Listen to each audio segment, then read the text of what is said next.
अस्सलामुअलैकुम वीवर क्या हाल चाल है जिन्हें कुछ सुनते पे यूट्यूब चैनल चोलिस्तानी व्लॉग ते मैं मलक ज़ियाद इकबाल ते असन मैं हुण वेंदा पिया बकरा ज़िबा करने ते बकरा ज़िबा करे सो वो तक वीडियो दिखे सा ते सारे चैनल ते नवे आ गए सारे चैनल को सब्सक्राइब कर गिनो ते बेल आइकन को ऑल कर गिनो। अस्सलामुअलैकुम वीवर क्या हाल चाल है जिन्हें कुछ सुनते पे यूट्यूब चैनल चोलिस्तानी व्लॉग ते आज कट्टियां दी शामत आ गई है ये के भैया यस ज़िबा को करना ना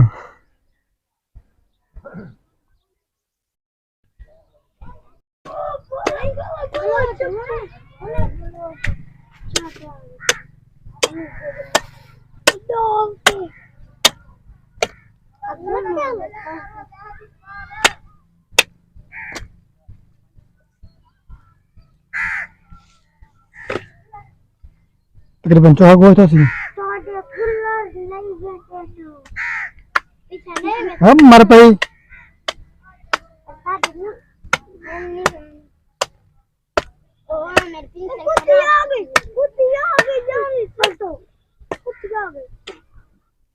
ये चावल साटा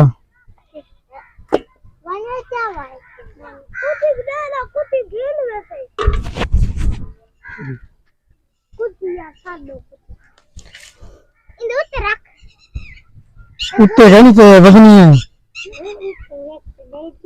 चावल ये चावल कुछ साटा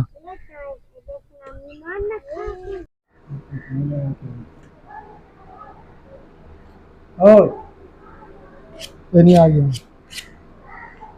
मैं सटी हूं क्या करती ओ मां नहीं क्या पी जाए बड़ी हां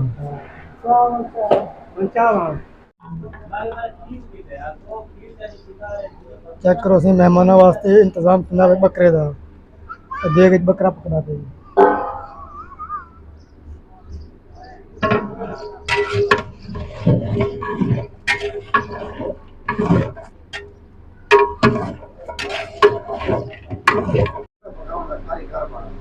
कारीगर है ना ना भाई ने भाई क्यों है तू सीधी के ना होगे तो मुझे लगता है मेरा काम जरूर है मुझे जरूर करो